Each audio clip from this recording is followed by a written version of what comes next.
I'm here with Ryan Buxton. How you doing, Ryan? Hello, Nick. Yeah, I'm very well, very well. Nice sunny day here in Manchester. So yeah, all is well. Lovely. Hmm. Lovely. Well, a little introduction, and I'll pass it over to you fairly swiftly for you to introduce more of yourself. But Yeah.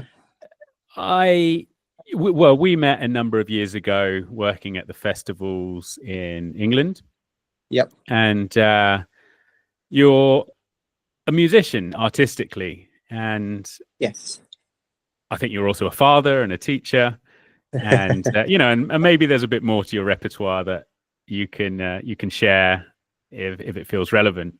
But I Yeah. really wanted to have you on to talk about the creative process, your art, your music, and also specifically, which we'll come to. But there was a point that I noticed where it seemed like you decided you sort of made a choice to take your music and maybe more than just music, but kind of more Mhm. seriously and make it more of a central piece. So that was something that inspired me to want to reach out and have this Oh, conversation. that's great to hear, actually, Nick. Yeah. Okay. Cool. Cool. Yeah, lovely. Cool. Is there anything else that you'd like people to know about you as far as kind of what you're coming onto this platform with? That is a good question. I think you've summed it up pretty well. I think of myself as a musician and a teacher. I guess that's the kind of um, in terms of what I do and what I am. I suppose it's those things. But no, I think that's right. I'm now recently a father. I'm a partner. Yeah, I'm many other things as well, I suppose. But I think I'd like to focus mostly on the kind of musical creative process. And yeah, I'd be interested to talk about the point in which it became more of a serious thing. So yeah. Yeah, cool. Well, let's jump a little bit back. I always find it interesting at the role creativity or creating things, art, music, painting, whatever it was when you were younger. So, what did it look like for you growing up? What age did you start getting inspired by, singing or songwriting, or, how would you describe your journey as Yeah. a creator? I definitely think of myself as somebody who was creative pretty much from as far back as I can remember. I There's a really great video that my parents have of them standing outside of my bedroom. I would have been about 5 or 6, and that I was just singing. I was on my bed, and I think I had some of my teddies and stuff, toys and things like that. It's all very cute, and that they would kind of filming me through the crack in the door. So I think I've always really loved, or maybe not even just really loved, but something I've always done is singing and making noise. And yeah, I was always quite inventive, I think, as a kid. Perhaps there's a career in theatre at some point for me, because I used to create a lot of imaginary scenarios and have a lot of fun role playing those at quite a young age. So I think that is, yeah, when I think about who I am, maybe from that point, I do think that is part of my identity. Yeah, yeah, I used to like creating things a lot, and then I don't know. I remember I hated school profoundly, and I just remember being about 13 years old when my dad brought me a guitar, and my dad was a guitar player, so there were a lot of instruments around the house. So there was always kind of a bit of a curiosity about what they were. But yeah, I think 13, 14-ish, I started learning songs with my dad, and maybe just like what are chords, and what is a song, and how do you do this, and how do you do, yeah, and like learning the difference between a guitar and a bass guitar and that kind of thing. So I think that's kind of getting into the teenage years of that sort of. I don't know. I like to think that when I got those instruments, that was me maybe sort of learning how to channel some of that creativity, and my dad just gave me a specific thing to do that with. Um, Got you. yeah, One question. Yeah, one question on that. Was your dad a songwriter? Was how would you describe the sort of musician that he was? Because there's various um, ways of having guitars in the house and what that may yeah, mean. yeah. So when I think of my dad, he worked in a music shop. That's you know, it was a guitar shop and a kind of like a DJ shop as well. And he was very much a what's the way, I don't know how to put this. He wanted to be a musician. He wanted to be a touring band. He had a band called the Jailbreakers when I was growing up, and they turned into a band called the Sun Kings, and they would gig regularly. I think a lot of it was Butlins. A lot of what made it work for them was doing covers in places like Butlins and stuff like that, where they would maybe sneak a few originals tunes in, and then they'd use that money to then fund other things like, you know, recording time. And so, yeah, he was a songwriter. Now that I'm a bit older, I understand his role as a songwriter a bit more, specifically in that band, in that he had a partnership with a guy called Steve. And I think the way I understand it is Steve was much more like the words guy, and my dad was the kind of chords and here's a bit of a riff, a bit of a vibe of a thing that we could build on. And that was their partnership. So yes, he was I like to think of him definitely as a working musician, and a gigging one who was part of a partnership that did create songs. If that's not too long for you. Yeah, no, I think that's really kind of valuable and interesting as in a way that will probably start to reveal itself the more that we talk. Sure. There's one thing that you mentioned. You mentioned that you were inventive as a kid, and also that you kind of came up with scenarios and like to play them out. Now, the reason that stands out to me is one thing that I notice for a lot of people is, I think we're all creative in many ways, but there's two sorts of approaches, or people find themselves in sort of one of two boats often, where actually composing something and seeing it through start to finish can be something that a lot of people struggle with. Amen. Right. Yeah. But even the way that you put that, it sounded like even from a young age, you had some sense of like a little vision or a scenario, as you put it, that you were kind of working through. Have I got that? Have I got that right? Or what did that look like when you were younger?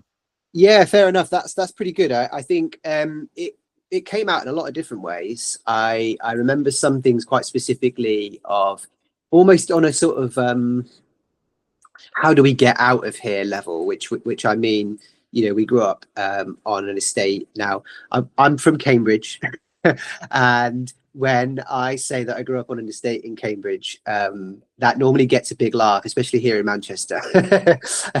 So and we didn't have a lot to look towards, I think, in terms of other ways of living. There was nothing wrong with the way that we grew up. We had a really, really amazing childhood. Also, when I say we, I'm sort of referring to my brother and sister and I, and the friends that we had sort of on the block, because we were a right little ragtag crew.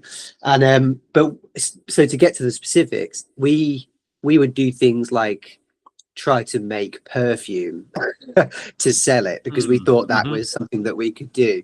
And it's quite funny. It was literally tap water and the petals of flowers that we could find in gardens.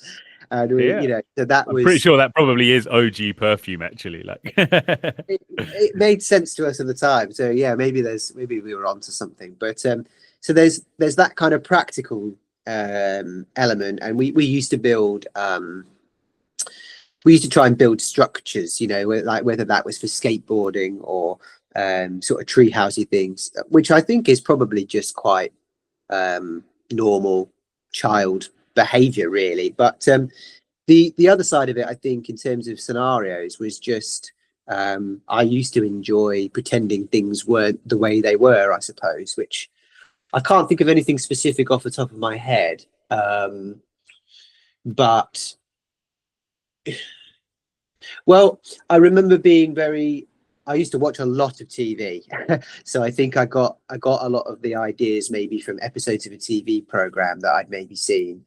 And I used to maybe try and act that out in some way. I don't know. I feel like I'm not Mhm. quite answering your question properly, but I'm in the Well, right area, I think. yeah. I mean, the picture I'm getting from that is whether it be perfume or the, kind of building structures, Sure. whether it was a tree house or not, but there was like a focus of your creative process, even from quite young. It was like, what are you creating or what are you experimenting with? And, and then even on the watching TV and getting inspired and kind of, there's a lot of imagination going on of, Sure. Yes, there is. Yeah. what can, what can be done to go from here to there kind of thing, which is when I zoom out, when I look at the creative process, it's in a way of going from like, well, there's here, well, there's where you are, and there's a vision that you have, and like, how are we going to get there kind of thing.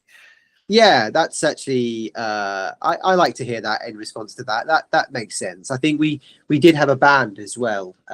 We built a drum kit out of old biscuit tins and pillows. I think we did have drumsticks. Cool. We had official, so that, and I do remember that being something that we used to love. We'd grown up watching like MTV, and so seeing all these bands is like, right, well, let's do that. That looks really, really fun. So yeah, I like the way you put that, actually. Yeah, there's here's this is where we are, and what could we do to like just have fun and go down and explore that road. So yeah, I like that, Nick. That's good. Yeah, cool. Okay, cool. So you get a guitar around 13 and you start playing. When was this band? When did that come about for you? That would have been before 13. Yeah, that would have just been while my dad was at work. My mum would call my dad and just say, "Do you mind if the kids play X instruments?" He would normally have a meltdown, and then my mum would convince us that it was fine. So this probably would have been about 8 or 9, actually. Maybe slightly older. Roughly then, I would say. Okay, cool. Yeah. And so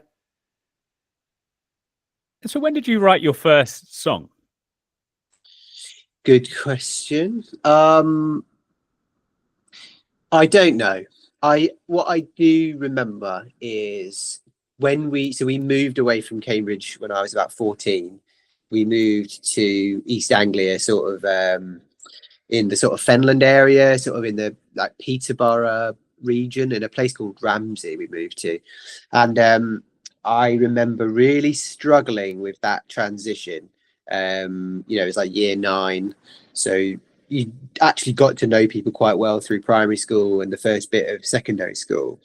And I really distinctly remember coming home from school and feeling a lot of emotions, a lot of different emotions. And I used to really enjoy filling the time between getting home and when The Simpsons was on Channel 4 at about, was it 5 or was it 6? I forget. But that was like a religious thing. I would watch The Simpsons that on a weekday.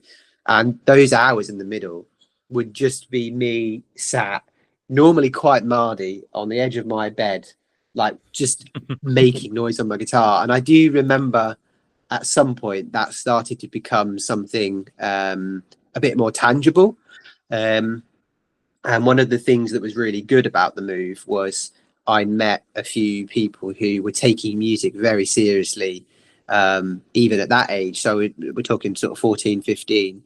My friend Dowdy, my friend Chris, and then Mark, and actually Ben, who Ben Mannering.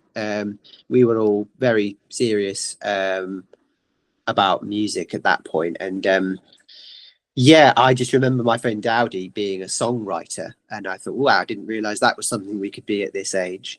And so we hit it off, and I remember thinking he was playing songs in we had this little lunchtime club in the English room, and it was covers. Everybody used to just play Foo Fighters covers and Radiohead covers and that kind of thing. But I do remember one day Dowdy having a gig, and we would have been maybe 16, and going to see him play his own tunes. So I'm sort of thinking, really, to look back on it, a mixture of that influence and also what was happening to me sort of in my bedroom privately was sort of maybe a little bit of a sense of maybe I could write songs two. So yeah, I guess probably about 15, 16 would probably be when it started to take shape a bit more fully. Yeah.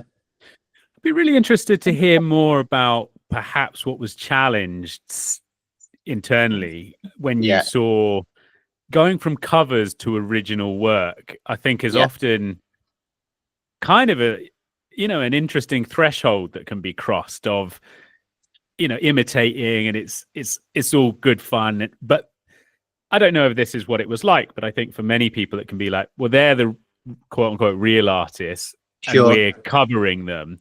Yeah. And then suddenly when you start making your own stuff, or it sounds like when you went to see your friend's gig, there's a penny drop moment of, oh, wow, actually, that's a bit of an imaginary line. And all that it Yes. takes is to cross it and start creating your own things. Yes. Was there anything kind of at that identity level that was either a bit challenging for you, or that you experienced going from one to the other? Yeah, that's a question I really am excited to talk about, because I to be honest, that's so if I was right with the timings and that happened at about 16, we're talking about 20 years ago, pretty almost exactly. And so that line that you're mentioning there is really honestly something that's 20 years worth of work for me.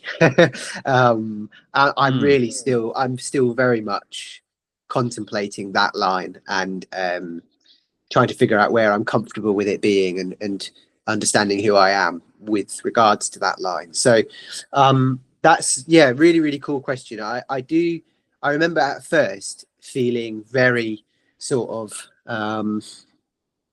revolutionary. I remember getting home and having all these imaginary I don't know what the word is, like imaginary moments in my brain of being like, oh, I'm part of a little group of people who write songs, and that could be something. And so I remember that being a kind of a very hopeful image of something that could be for the future. But I don't know why I really struggled with thinking that I could be that. Specifically, I can kind of guess a few general things, which is like kind of family stuff. In terms of just at the beginning of the call, we talked a little bit about if you can't be it, if you can't see it, you can't be it. And I think there was a weird combination of my dad being a musician and that being a very clear thing that I could see. And I mean, I was talking to my brother about this recently, and he was just saying when we were growing up, he just thought dad was the coolest thing in the world. Like, yeah, when he was at school, like, oh, my dad's a musician, yeah. And I remember having a different relationship to it than that, and that it was like, I don't know. I think my grandparents were very much like, you get a job, you get a job. Do you know what I mean? That's what you do. That was You it. don't, yeah, you don't go to university. You don't pursue a life in the arts at all, which is strange actually saying it to you now, because my granddad on my dad's side, his whole family tree is just entertainers. Right. I was still watching a little bit of the VE Day coverage yesterday, and they were showing some of the people who used to be Entsers, if you've heard of them. No, I forget sure what it that's stands for exactly, but they were people who entertained during the war to keep morale up. right. Well, that was my great grandfather. He was a comedian and a singer and stuff, a bit of a variety show kind of guy. So I don't know. That's quite a long answer for you, but I think I'm just trying to say that at that point particularly, and possibly for the last 20 years, I have really thought a lot about that line. So I think that I'm really glad you brought that up. Yeah. Well, what I think is interesting there, and for people listening to take away from that may also be experiencing some of that hesitation or kind of the insecurity that kind of thing brings up, is that sort of despite that, actually you're creating the whole way. And so in a way, there are these two things that can happen independently when we're creating. One, which is the way we feel about it and you know, what it means and all of this stuff, which is kind of taking place on this psychological level, perhaps. Yeah. And then on the other, well, actually, you're getting better at the guitar, and you are making music, and you're seeing a gig, and oh, maybe I can do that, and then you are actually doing it, and so I think that's really important, because I think one of the things that can be confusing in life in general, but definitely around our creative expression, is feeling that we have to kind of have it squared away in some way, you know. That, like, what do you mean by squared away? Well, that, like, we need to know who we are or what it means. Yes. In order to create properly in some way, you know. And well, I'm so sorry to cut you off there. I feel very compelled to say, like, I just think that's interesting you're saying it like that, because I think I'm operating quite often on a day-to-day basis in the idea that until I have it square, until I have it internally as, no, everybody listen, this is what is happening. I am this, and I am doing this, and you're in or you're out, and, you know, being very hard line about it. I think I almost feel that I'm not doing it properly until I've had that moment. And I don't know, maybe I'd be very interested to think or to hear from you, sorry, about whether you think that's true or not. Because it's nice to think of it in terms of where I think you're going with it, which is, it doesn't have to be squared away. You're doing it anyway. Just carry on. Is that kind of maybe what your point is? Well, isn't it? Yeah. I mean, I totally get where you're going with it. And this is part of why I feel so strongly about the work that I do. Because the experience of being a creator is quite confusing, you know. And you know, and I'll put it this way: from the outside, I knew that you were a musician, and then there was this moment that you seemed to decide to take it more seriously. And then over the years with social media, I saw songs being released, and I spent a bit of time yesterday lying in the sunshine listening to a number of your pieces, and noticing that there was, there's also some cover art and some videos and some animation, and you're out there on, all of the platforms that I came across. And so my experience is getting to enjoy the fruits of your creative labor, if you like, and that exists independently of whatever you may think about it, or whatever you may think about yourself in relationship to it, that it exists, and it's great. And I get to, lie in the sun, and my friend goes, "Oh, this sounds good. What's this?" I said, "Oh, I'm going to be interviewing him tomorrow." He goes, "Oh, brilliant. I really like this." And so just this, I love the transparency and sincerity that you're bringing to it, that it's like, actually, there is a lot of kind of, often a lot of existential, there's an existential component to us as creators that exists independently of it. And actually that, from the audience side, there's this really interesting stuff that's getting created, and, perhaps it's interwoven in some ways, especially in, in so much of art. I think there's a lot of our emotional process that goes into it as well. So that's all I'd sort of say on it. And feel free to. No, I think I can imagine, or what I imagine happens now for me is this will be a nice thing for me to mull on for the next few days. I really like what you're saying. I think I need some.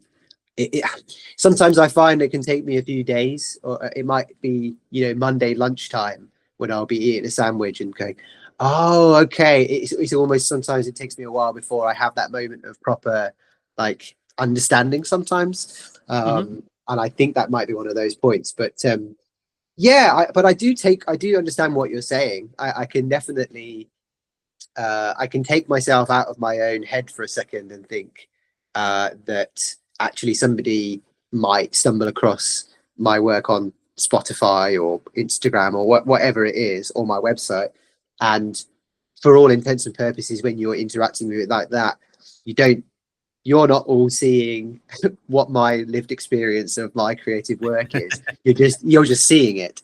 So I think I understand your point on that level. So yeah. Is there another level, or have I got that pretty much right? Yeah, no, I think that what you're noticing is a lot of what I work with, that it's like, Yeah, it's tricky. It's actually tricky. Like, being a creator often involves a lot of doubt and all sorts of things that come with it. And yes, I think I've been kind of exploring this as a, this has been at the heart of my life for the last 6 years. And in a way, there's some things that I've come to see that can seem obvious for me, given that yes, I'm working with it all of the yeah, time, yeah. and working with people who are creating a lot of the time, and also kind of struggling with some of these things, that it's definitely not obvious when you're in it. But that's also part of the reason why I like to have these conversations, just to Yeah, kind of yeah, highlight that, yeah, like this is really woven into our experiences as creative humans. And yeah, and it's really normal, even when you yeah, see yeah. people releasing impressive, works of art, that actually they're experiencing very similar things as you. And it's Well, not that those necessarily go away before the work can come out. It may be yeah, ongoing, and yet work yeah, can also be released, and you can yeah. carry on. Well, I do think that's very true. I've had a few lucky experiences of maybe meeting people who would be what I consider to be sort of established and let's not use the word successful, but successful artists. And there is definitely a feeling of you can see sometimes how people are feeling even without them saying it, can't you? And I have had that impression before of meeting artistic people who are um, achieving something that to me feels a million light years away. And there is a sense of them saying to you without saying it directly, actually, the goals get bigger, I'm achieving bigger things, but how I feel about it is actually staying the same through the process. Mm-hmm. And so, whereas I might be looking at it and going, wow, you must just wake up in the morning and feel absolved of all of your humanity and just, you might just like you've reached it, you found nirvana or something like that. But Right. actually, that maybe that doesn't go away. Maybe you need to find that piece yourself, separate to the work, and you just keep doing the work regardless. So I think, yeah, that's. I think I need to stay a bit more in tune with that. That's a really good point. But yeah. Yeah, well, let's so obviously it sounds even more so now we've got a bit more context for that choice Yeah. that you made as to wanting to take it seriously. So the picture that I have up until that moment is you're in your band, you see your friend play, kind of around 16. And we don't have to go too chronologically, but Sure. right now I've got you as a guitarist and a singer. Yeah. Are you also producing? What kind of level was your skill set as for like being able to produce the whole thing? Right. That's sort So of, actually, let me just pause you there. That's sort of yeah. assuming that's actually how you're creating now. Right. So many Yes. Yeah. people are Yeah. solo creators that it seems like they've built a big skill set up, but that may not be the case. So feel free to sort of Okay. speak to that journey, because I think that's quite interesting for people too. Yeah. Well, so I've always really enjoyed the recording process of music. I did a 2-year music course at one of the regional colleges in East Anglia, Cambridge Regional College, and in that time, I remember my friend Chris and I really, really geeking out about the recording process. We really got into that, and I think at the time, Chris was a remarkable drummer. He'd really done the work, and I remember thinking, well, I'm okay on the guitar. I'm all right. I can make noise and I can have a nice time, but I'm not what he is. And I just remember thinking, actually, the recording process is something that's maybe a bit more, there's that whole idea of, to get really good at something, you have to love it beyond measure, don't you? Like to put those hours in. And I just remember thinking that actually maybe the recording process is actually the thing that I care about more, because I love texture in music. I love it's kind of the unspoken. It's the thing that you can't really articulate in words. But I got a lot of misgivings with the word vibe, but I'm going to say the word vibe. I that's what I look for in music a lot of the time. And so what I'm trying to say is, I remember in those 2 years learning a lot about how the recording process works, because it felt like alchemy. It felt mystical. I don't understand how you take this scratchy, cheap guitar and that really crummy bass and this, £90 drum set, and you make something that sounds like the latest Radiohead album or whatever it is. And I knew they were having more money put into it, but even then I couldn't figure it out. So I've always tried to get better at that process of taking a live performance of something and turning it into the artifact of a recording that goes onto a CD or a Spotify playlist or whatever. So I think I've tried. That's something that I've always wanted to be able to do. Let me think. I've worked with a lot of other people who do that as well. I'm just trying to think. Bear with me, right? So I'm getting a bit scattered now. I remember a band I was in called the High Hope Society with Chris and Dowdy. And I remember my role in that band being a lot more like, actually less of a guitar player and more of an engineer. Gotcha. So I remember that being something that was very, I learned a lot in that process too. Yeah. So yeah. Well, if I sum up a little bit, because it's really helping me build a picture of how you're creating what you're creating now, that actually along the way, there are different periods where the focus was on different elements, from the sort of singing and, from being on the end of your bed kind of thing, to then the guitar, and then the focus on the recording studio. Yeah. And we're kind of building this picture of actually you're building quite a comprehensive, rounded skill set that you're coming to use at a later date. So let's go to that choice point of what was it like when you decided to, I'm using the word kind of take it more seriously. I don't know. I'd just love to hear about what was going on then for you and what that decision looked like. Okay. Yeah. So I think in 2018, I decided that I really wanted to, well, it was a conversation I'd had with my partner about taking the leap to live somewhere brand new. And I think I'd really wanted to have that experience of moving away from where my family was based. And so my partner and I decided that we were going to move to Manchester. And I'd been working as kind of a session guitar player in a lot of different projects. I was in a funk band and a ska band, and did a lot of songwriting with other people, sort of on the back burner, but it was there happening. And some of my friends, well, Dowdy had quite a lot of success. We'd made a few EPs together, and this guy's got hustle. He worked really, really hard, and he got this EP that we made. They were his tunes, but me and my friend Chris were there kind of helping him turn it into this finished thing. And it worked. It resonated with people, and he got it out there, and he got some good airplay. And that was happening. And I was thinking about moving, and we said Manchester. And, I was excited about Manchester because the music scene here is great, and it's obviously very well known for that. Cambridge, less known for that.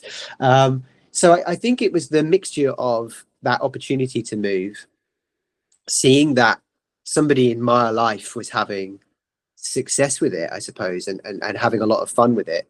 And those two things combined just felt like an opportunity and a motive, I suppose, really, to kind of just go, well, I'm working as a musician. I'm really enjoying all of this. The thing for me is like, actually, maybe I can, and as you're summarizing so nicely, like maybe I can reconnect a little bit with that earlier point in my life of being creative like that. Maybe this could all kind of come together. So yeah, I would say like 2018 would be the moment when I sort of started waking up every day and pursuing, one small thing towards that end. And What did it that all, look like yeah. when you say one small thing? So what was the first vision, if you like, of of what you're creating was working towards? I built it up very slowly. It was I did release an EP of my own music in Cambridgeshire in 2017, and I was really proud of that. The songs were pretty hard won. A lot of work went into them, and a lot of refining and a lot of redrafting. Um, but I remember making it and thinking I learned a lot from that process. If I ever do this again, I've got a lot of things I'd like to try and improve. So we moved here, and then so you were asking about the day-to-day stuff. I think it was it took me about 6 months to find any work when we moved here, and I managed to save enough money to float me for that time. So actually, like on a day-to-day basis, I was being quite disciplined with saying I'm going to write music from 9 until 12 every day, like Monday to Friday. I'm going to treat this Okay. like a job. I'd heard that that's kind of like what Nick Cave's mentality was. It was treat this like a 9 to 5, which sounds bad, but it isn't. It's good. So I would do that 9 to 12, and then I'd have lunch. I'd eat a ton of radishes, and then in the afternoon, from like 1 until 5, I would either practice the guitar because I had this idea that I would be able to play people's weddings doing the solo guitar thing, and so I would practice for a few hours each day. Yeah, some days I went to the library as well. One of the things I discovered here in Manchester is there's a music department in the central library that is really, really well stocked with some great stuff that you would normally have to spend quite a lot of money to buy. So I would go and spend some time at the library and read stuff. So I guess it's those three things. Okay. Um, Wow. yeah, I also forget the other main thing, which is I got really, really lucky. I landed on my feet when I moved here because I found an open mic night at this venue called the Whiskey Jar, which is pretty well known in sort of northwest area. And I also found these musicians who they'd met each other at university. They had this very clear idea of like they want to do improvised music, but it's not jazz. It's kind of electronic. It's kind of a little bit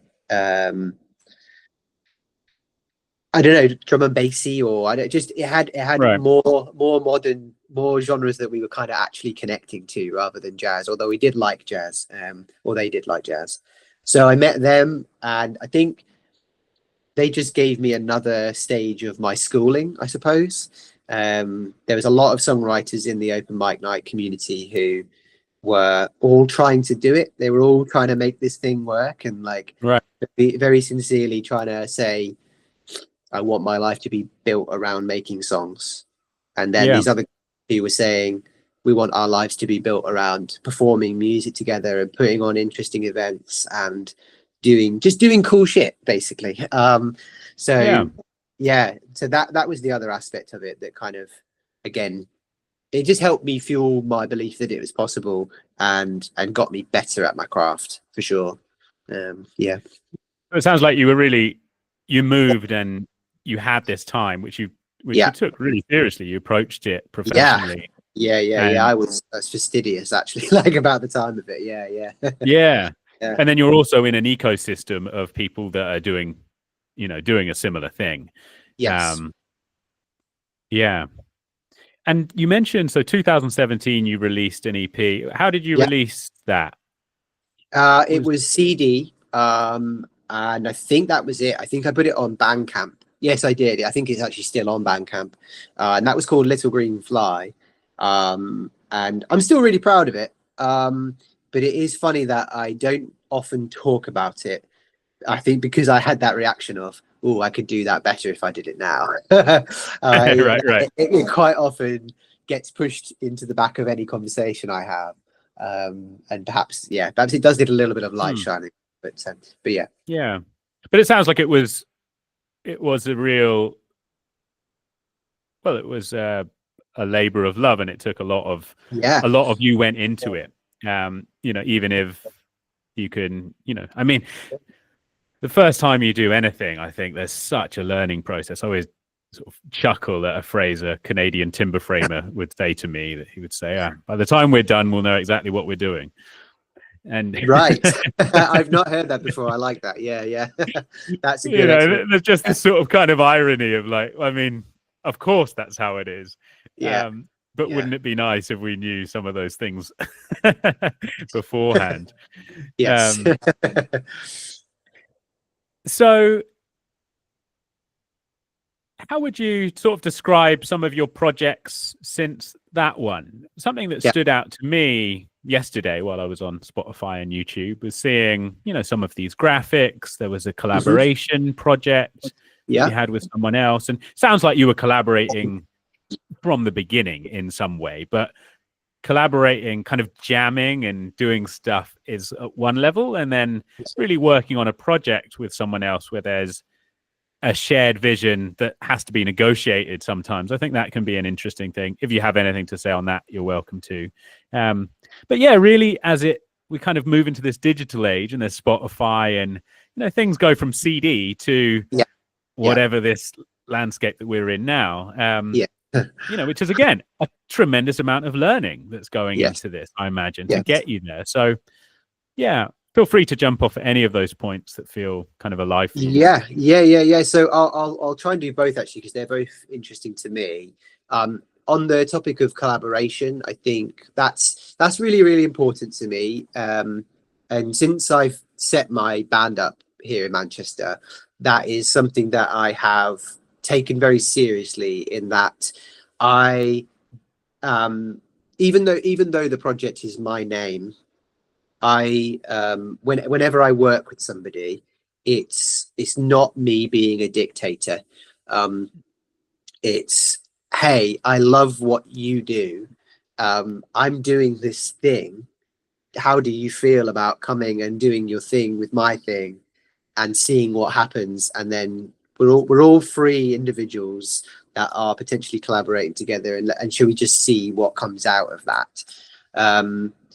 I guess that's to do with improvised music slightly, in that, that's how the best things happen in a jam, is when it does normally need to be somebody steering the ship, somebody who maybe accepts a little bit more responsibility, but it ultimately is just this open, let's all do something together and see what happens. So that, when it comes to my band, like, I don't write any of their parts. I treat it like a jazz situation, which is, hey, here's the tune, here are the chord changes, it's roughly this BPM. I love what you do on your instrument. Come and do some of that on this tune and feel your way through it. And I just want to hear what you would do with it. I don't want to be like, a dictator. So that collaboration aspect, I really love that. That's really, really important to me. And specifically doing it that way. There can sometimes be a bit of a niggle that you're supposed to be this kind of genius who knows exactly how everything should be all of the time. And, kind of what was his name? Brian Wilson from the Beach Boys.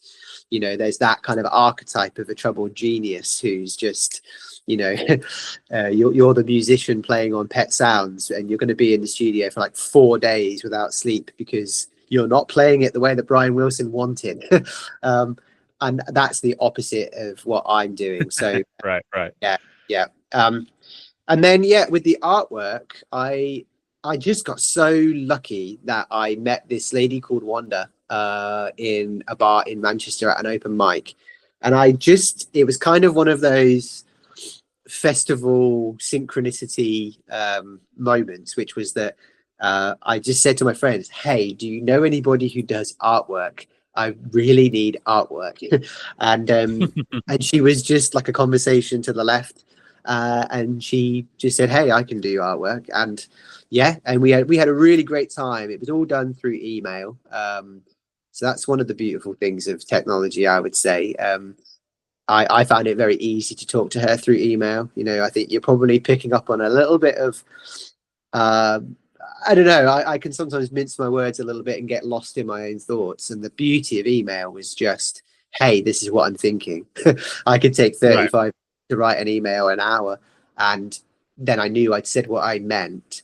And sure enough, I think because I was able to communicate really clearly, I got this artwork back, which is for the EP called Other Breaths. And yeah, I loved it. I thought we kind of had this idea of doing icons for each of the tunes, and she did it. It was really, really good. So we're working together actually at the moment on a piece of artwork. Could you hold it up? Just hold it up and kind of leave it there for a second, because yeah, I really liked that actually. And so that's interesting. So each of those emblems or symbols are kind of each of the songs. It really stood out when I saw it on Spotify as well. I thought, oh, that's I'm really glad you think so. Yeah, I mean, I know that she was very happy with it as well. It was just nice when the actual process felt good, because, well, for all the reasons I just kind of mentioned, really, we had a good, clear working relationship where you send an email, leave each other alone for a week, come back, we'll do it again. And, you know, over about 3 weeks, it didn't even take very long. We came up with this, and it felt really positive to have an attractive face to put on the product. So it's good. I think that's an interesting thing to touch on. Like, so there's a lot that's been going on. You know, there's this kind of ecosystem. There are these moments of serendipity. There's collaboration. You know, there's people filling in. There's a way that you're approaching it. I'm hearing a lot of vision as to how you would like to work, and then also finding ways to make that work. The way you kind of highlight email is like, I mean, it's important to you that the vision you have in mind, whether that be the final product or the type of collaboration, that's important to you, and that you're finding ways to go about it in a way that sort of serves that final outcome. You know, in the mix of a lot of stuff that we don't control. You know, we don't control who we meet at the pub, but we can say, I really need some artwork. So it's just really nice to see how all of this is sort of weaving itself together. That is so often the case in any creative process, this kind of non-linear journey with moments of pure fortune and serendipity that we couldn't have expected, that were really pivotal in the final piece at the end. Well, I'd be curious to hear. Well, just to add, really, like the thing that because I do find it uncomfortable saying these things sometimes because of fear of being perceived as arrogant or anything like that. But I actually am at a point with this EP where I don't really care, which is that, like, I'm really proud of this, and I think it took 6 years. Some of the songs that are on this EP, particularly a song called Facts and Figures and another one called Formation, those songs were 6 years old by the time I'd actually released this EP. You know, had been recorded and released in other forms. And I think there was a moment, I think, with post-pandemic, and I went to do an MA in music, and just because I you know, various reasons, and came out and thought, well, I really want to just start clearing my plate of the work that I have done. And what I mean specifically by that is finish it, get it out in some form, and move on to the next thing now, because I want to eat something new. And that, so this represents to me like a really big victory, like on a personal level, just because it was like, I think I've been quite honest about the fact that line has been in question for 20 years. But this, like, getting this out really does represent a big, like, I think what you were trying to say, really, which is just you're doing it anyway. So here it is. Have a listen if you like. I'm getting on with the next. So yeah, it's good. It's good. Brilliant. I also love how I can really see this is really coming through that there was real quality in mind as well. It wasn't just okay, let's just get it done so you can move on. It's kind of honoring it for what it's worth to you in a way that yes, the artwork is beautiful and there's the whole thing actually comes together, and that's quite different from perfection. But there's a real sense of what you're going for and what's going to hit the mark and what's not. And it sounds like you really achieved that. And so I think there's so much that goes into that I know that at different times in my life, well, there were moments when I couldn't even conceive of doing a project for 6 years, and you can't really conceive of it in that way. And yet, as life unfolds, you realize that we are involved in things, and they do sort of shuffle along. And then at one point, it's like, oh, we've got something here, and I can turn that into something, and really putting. With an eye for detail and quality, and you can create something, and it sounds like you're then able to also move on and into new territory. So, well, the moving on is a very recent thing, and there is, I think we're kind of leaning now into some other bits, which is just like I think when my daughter was gestating in the early days when she was in the womb, like that was very much kind of like a big impetus for me to sort of.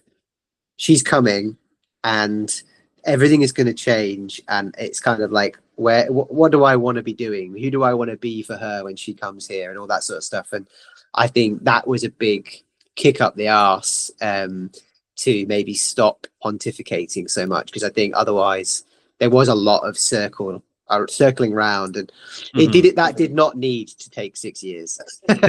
right. It did, and that's absolutely fine because it's done now, and I'm pleased with it.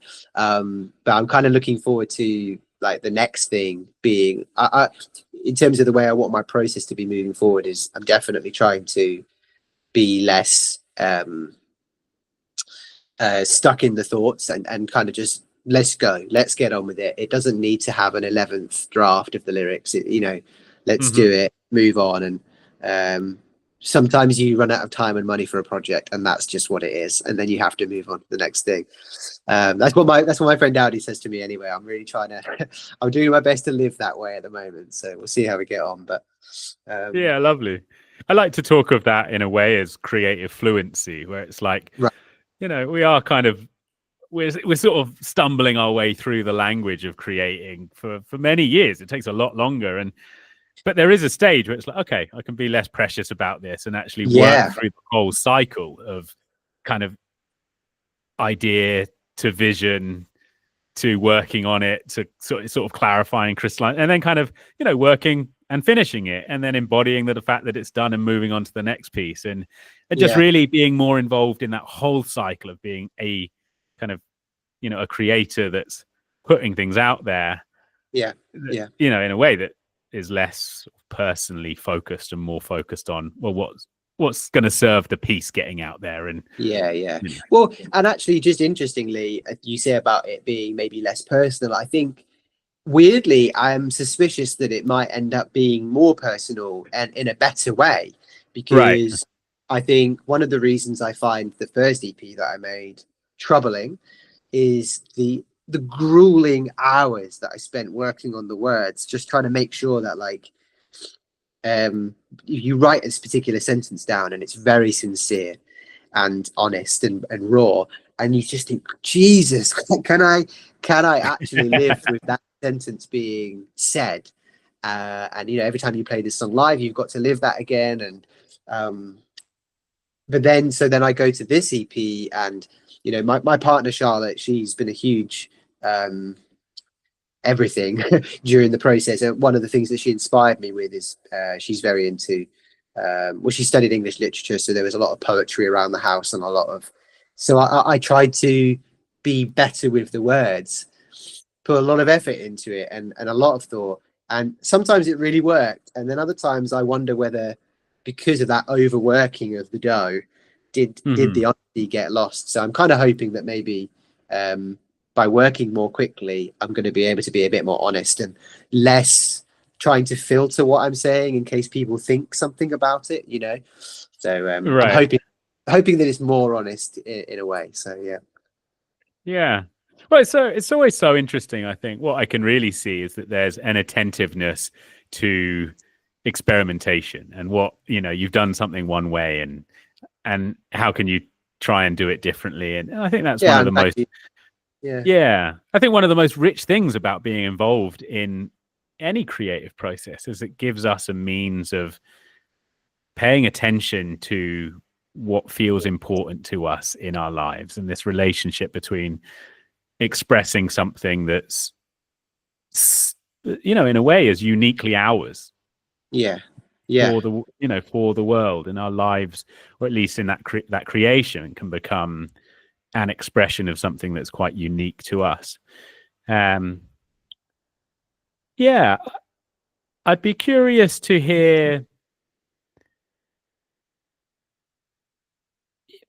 from that level, like how you feel that being an artist in the way that you have been through your whole life, while doing, you know, while that actually taking a different level of focus, you know, it wasn't necessarily the main thing, but from what I'm hearing is actually, you know, music has been a part of your life from your parents to your Yeah. experience to the engineering and then the MA, and, you know, so it's really a rich part of your life. And now that you're where you are in your own life, Yeah.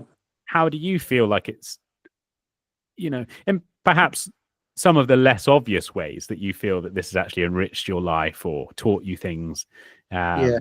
perhaps that you bring to other endeavors? You mentioned your daughter as well, so Yeah. yeah, just kind of a broad scope to kind of tackle that, however, whatever you'd Well, like to speak to there.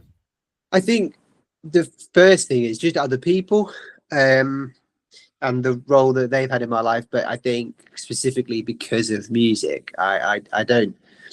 I think I'm quite rare. Maybe I don't know how many people are still very close to the people they went to school with, but I still feel very connected to a lot of people that I went to school with, and I think that is primarily just because of our relationship that we had together through music. Um, I think I talk about this sometimes with my kids at school.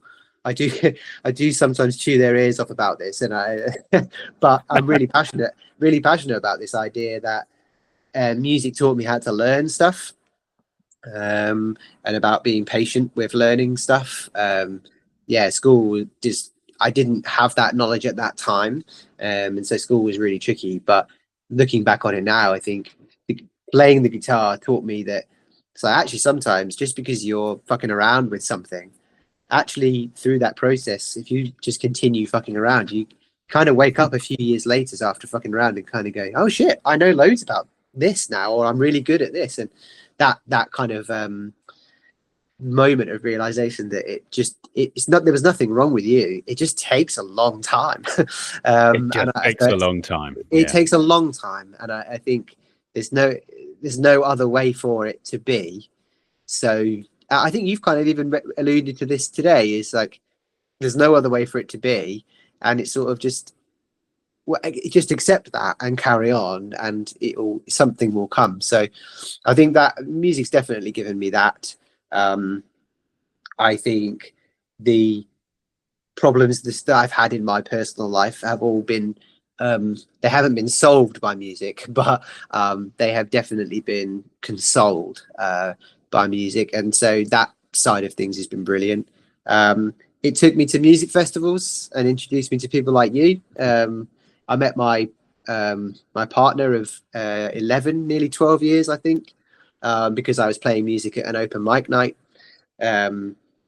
Yeah, so I don't know, it's pretty all encompassing. I couldn't really overstate the role it's had in my life, I don't think so.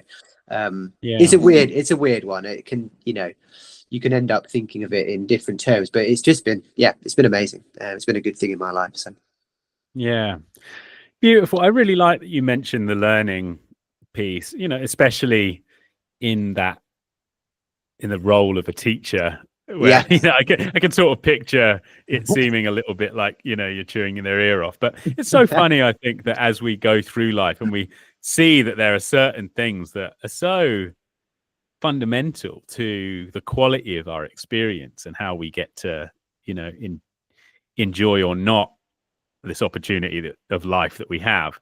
And learning is just so key to everything. And I know that I think that's what stands out to me when I really think of creating anything, like how much of it can be so frustrating at the time and yet kind of consuming, or you're really absorbed in it, but it's not necessarily this beautiful picture of flow and inspiration. It's trying to tweak something to get it right, and you can spend hours and hours on something that's so minor, and yet you're really involved in that whole process. But and at the time that can seem a bit crazy, but you back up and you see actually, like, you've developed a lot of patience and the ability to learn things that you didn't know before. And I think that it's sort of hard to recognize the difference that sort of bestows in our life, that actually there's a resilience that comes with that. Probably allows you to view the landscape of your life differently, of what's possible for you now, or what's possible for your family, or all these sorts of things, because you've sort of demonstrated that you can do hard things even when they're confusing and don't necessarily even know where they're leading, and yet you stay there. Well, just feel free to touch on that if you like as well, but just if there's anything around, well, I guess looking forward, I'd be interested to hear what projects you're involved with now, what kind of visions you have for the future. And also, interestingly, if there's anything that you're noticing as a parent when it comes to your creative process and suddenly this responsibility and the time constraints that maybe come with that, and how that's influencing you as as an artist with ideas and now responsibilities that are very dear and close to your heart as well. That's right. Yeah.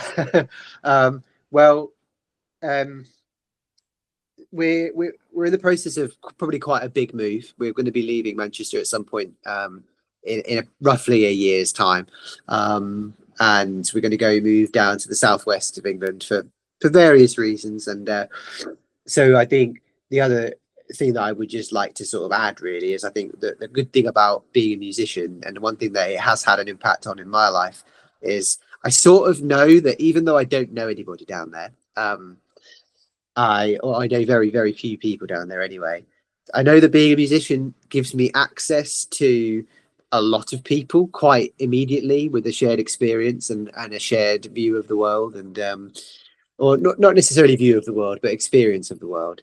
And so I think that's a pretty great boon that music definitely brings. I'm nervous of the move, and I'm nervous of starting again, but it's very comforting to think that within a few months of going to jam nights and going to open mic nights and maybe putting on gigs at some venues, that actually it's going to be very hard not to find some people of a like mind to spend some time with. And that's quite exciting to think as well, who those people might be and what influence they might have on the music in the future.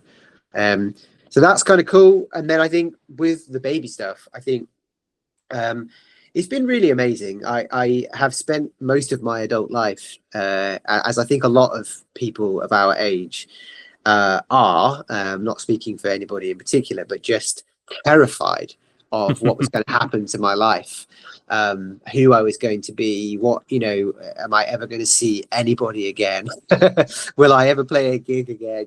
And like, that's just me being very honest about what was going on in my head. My partner and I have been talking about it for such a long time. And not to dwell on it, but it was a very difficult process. So now that she's here, it's still early days. I have to add that she's 5 months to the day right now, actually. And so it's still very early days, and everything can change, and it will. But so far, it's just been joyful, and I think it's been other things as well. It has been very difficult and very tiring, but I don't know. I did a gig last week. It was hard, and it took me about a week's worth of sleep to catch up. But I don't know. It's weird. It feels like a very positive thing, and I think, as I was kind of alluding to earlier, when I knew she was coming, it made me really think about who I wanted to be for her, you know, in terms of what do I want to be able to give to her in this world.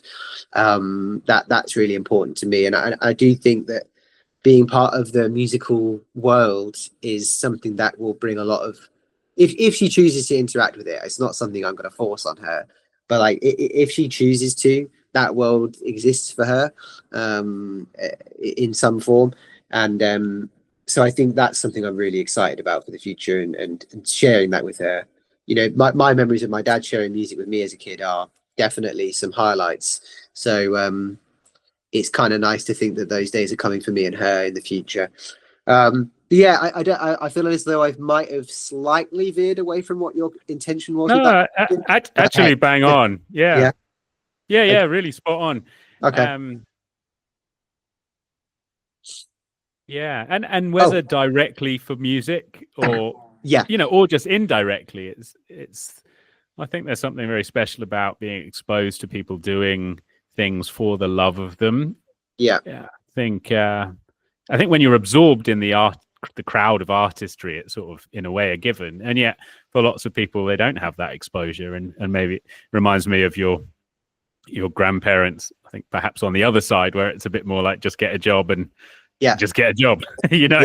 So it's quite a stark contrast, and I think that's something quite beautiful to be able to just kind of just be part of the experience of growing up, to be exposed to people doing stuff because they want to, simply. Well, I hope that she gets the idea that if she does just want to get a job, that's brilliant. Like I will celebrate that with her, and I think, you know, there's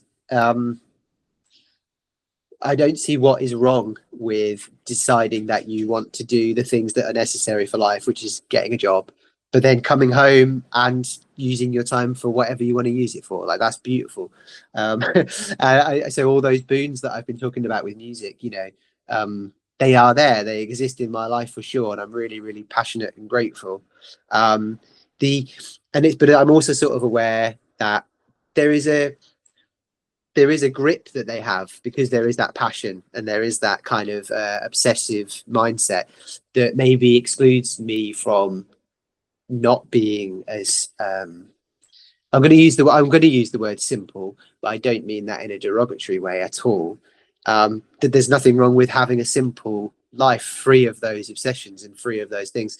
And I just, for her, my dream would just be that it's like, that music stuff is there for you, and if you want to get lost and get excited, it's there, and let's go and twiddle some synthesizers together. But also, if you just want to live, and you just want to be simple with your time and accept it for what it is and enjoy it, then let's do that too, you know. So I think that's the goal, that's the dream. Yeah, beautiful. I think that's highlights something really important, actually, and something that can be difficult to see in our own lives. And although I'm not a parent yet, it sounds very much like what you're noticing is that your values for the way she lives her life is that she does what she wants and doesn't necessarily doesn't feel that there's anything imposed upon her, that there's a way that she should be doing it. And you know, I think that's something that, you know, is often interesting, the way we treat ourselves as to what we expect ourselves to produce versus the way other people are kind of free, especially, you know, those that we love and they're close to. It's like, oh, I would never, we'd never impose some of the things we impose on ourselves on other people. Yes. And that's kind of interesting, especially like, I think in the culture that we're in, it, you know, you open your phone and there's just an endless supply of people trying to sell you things, whether it's real things or lifestyles or ways that you should be or things that you should have achieved or what you need to accomplish or how much of a man you need to be, or what being a real feminine woman is, or it's just endless, the amount of things that people want to kind of shove down your throat. And I think what's really nice about this is, like, creating is a beautiful thing, and expressing yourself can be a wonderful thing, and also at the heart of that is knowing that you're free to enjoy your life in whichever way you feel is most fit, and that has its own momentum and beauty to it, and you never know where that's going to go. No, I think it's harder now. I say that as if I know. I suspect that it is harder now. I'm a big fan of Stuart Lee, the comedian, and I've heard him referencing several times about the differences that he sees in the kind of artistic communities. He's obviously referring mostly to stand-up comedians, but I think it applies. It's just, I think it might. I'm suspicious that it might be harder now in this day and age to have the freedom, because I think just on a financial level, everything is harder. So that makes the Instagram or social media specifically, things that like you say are being shoved down our throat. It can be a real struggle, because it's like it sort of feels as though that's what you should be doing, but you don't have access to it. And I don't know. Yeah, I'm not quite sure I'm getting where I was trying to go with that, but just it is a beautiful thing to be able to do what you want with your time. I guess I'm just a little bit suspicious that maybe it's less possible than it used to be. And having access to those less conventional ways of living, like whether that's sharing your house with somebody to make savings on your rent, or whether that's just living in less traditional ways, I suppose, to give you access to that time to develop your artistic craft, to get to the point where you're ready to say, here's the thing that I'm making. Because I don't know, I'm suspicious that it's taken me a lot longer than perhaps it could have done, if I'd had less responsibility financially or something like that. I don't know, but I think I might be let me pause there, because I think maybe I'm opening up a whole new conversation that goes over there now. But I'm glad I said it. That is something that's on my mind, in terms of, like, what the future is, and how things might be going for other people. Well, I think it's, without necessarily going all the way there, I think that is an important dimension of of the liberty that we do have or don't have to explore what we want. And we're all in different situations in that way. I certainly, living the way that I have in the last 10 years on a fairly remote island, I feel incredibly privileged to be able to explore some of these questions that I had no time for when I was a younger man. And and the landscape is changing. And I imagine there's also, or at least personally, I love creating and putting things out there and using social media in that way. And I think even with AI now, it's really this question. It's finding a way that feels like productive for the purposes you're doing it, and also in line with your values. And I think that line is different for everyone. Yeah, that's true. That is true. Definitely. Yeah. There was one other thing I wanted to say around your move to the Southwest. Curiously, where are you going? I grew up in Bath, so. Oh, did you? Yeah. So my partner's family are just north of Bath, in a place called Weston, and we. I don't know whether this is awkward for me to say. We can't afford to do that. That is beyond our means.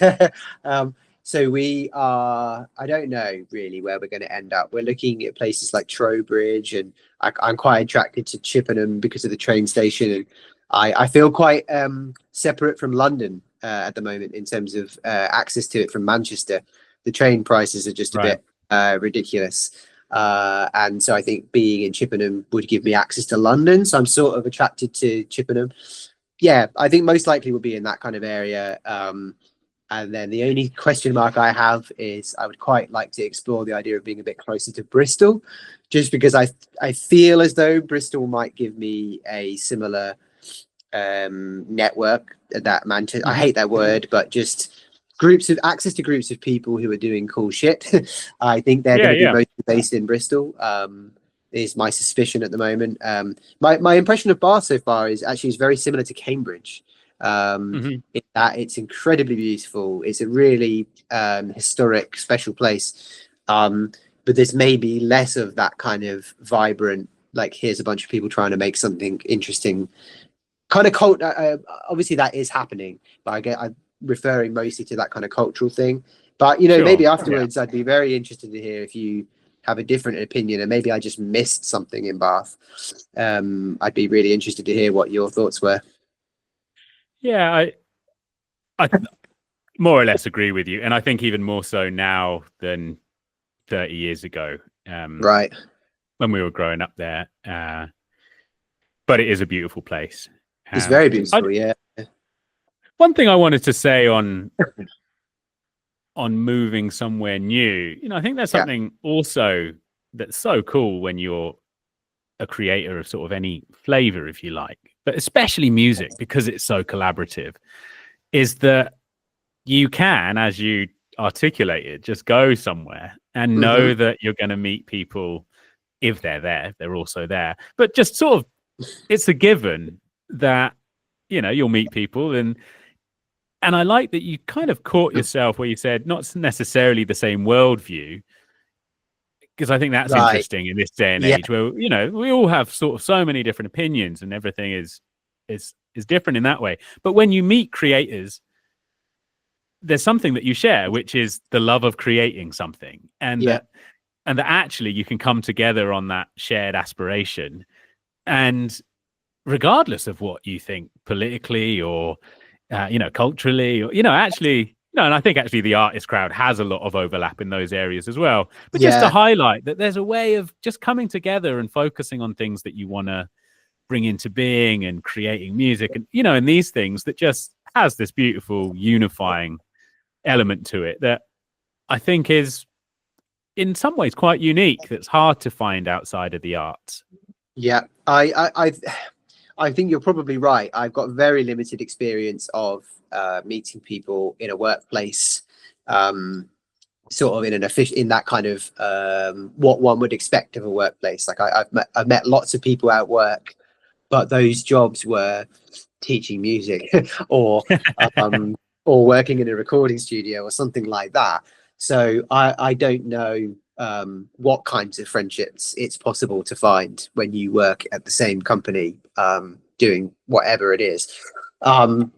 I'm sure it's possible. I'm sure it happens all the time. I just don't have experience of it. But I think it is quite common that we do share a worldview. I think that does happen because obviously when you spend your days in a certain way, it can be quite.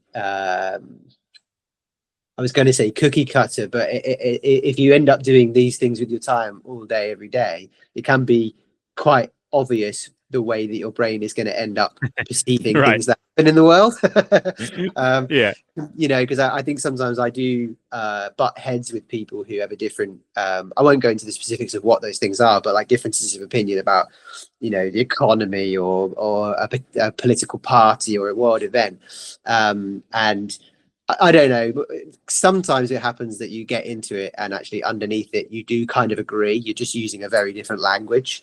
But yeah, so that's an interesting thing that I've found. But I can't remember why I sort of caught myself and said worldview. But yeah, there's definitely a shared experience that brings you together, and that doesn't necessarily have anything to do with politics or economy or anything like that. So that is beautiful for sure.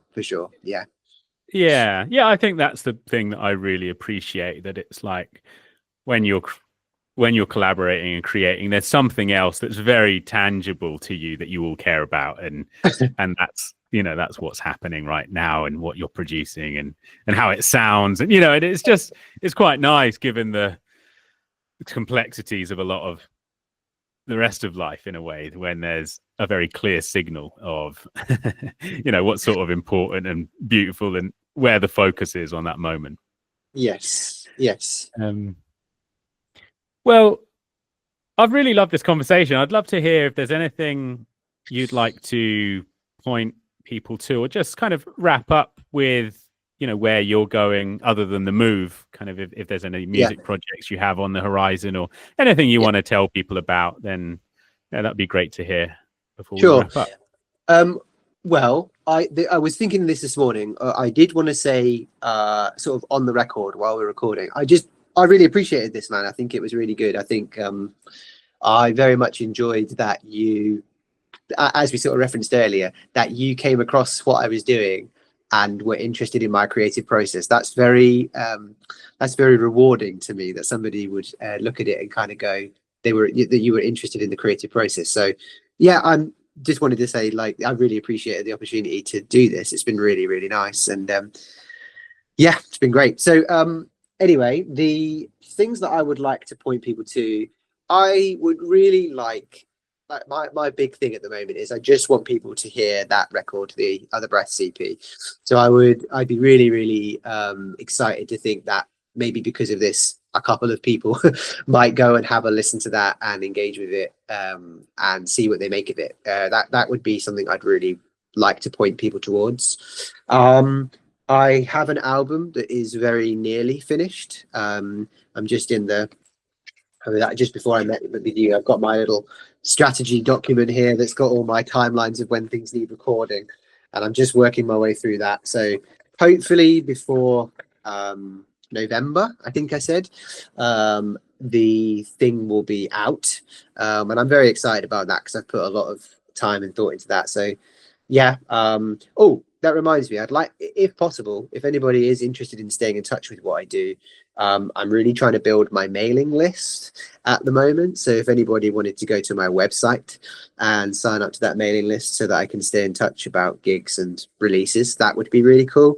And I think that's pretty much it. If you're in the Manchester area, I'm doing a gig in September, which is quite unique, where we're doing my music, but arranged for 6 double basses and cellos. And I think it's going to be a very unique and fun night. So that's September the 24th, and that's at a place called the Carlton Club in South Manchester.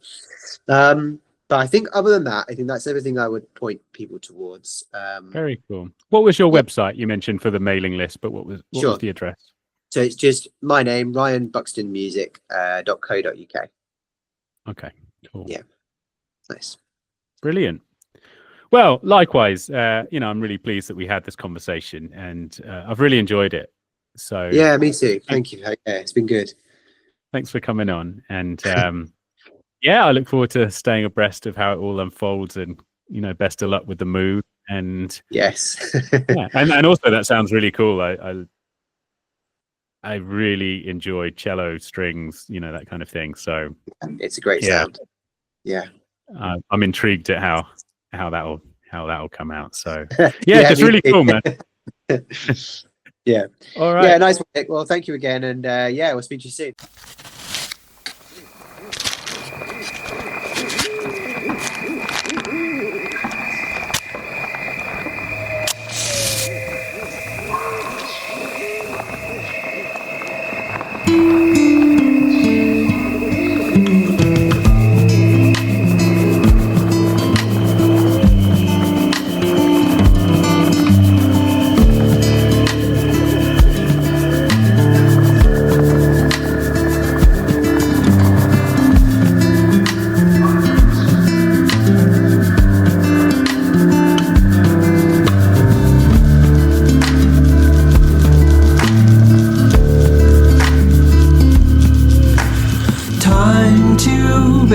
Dead, pale white horses put to bed, old years.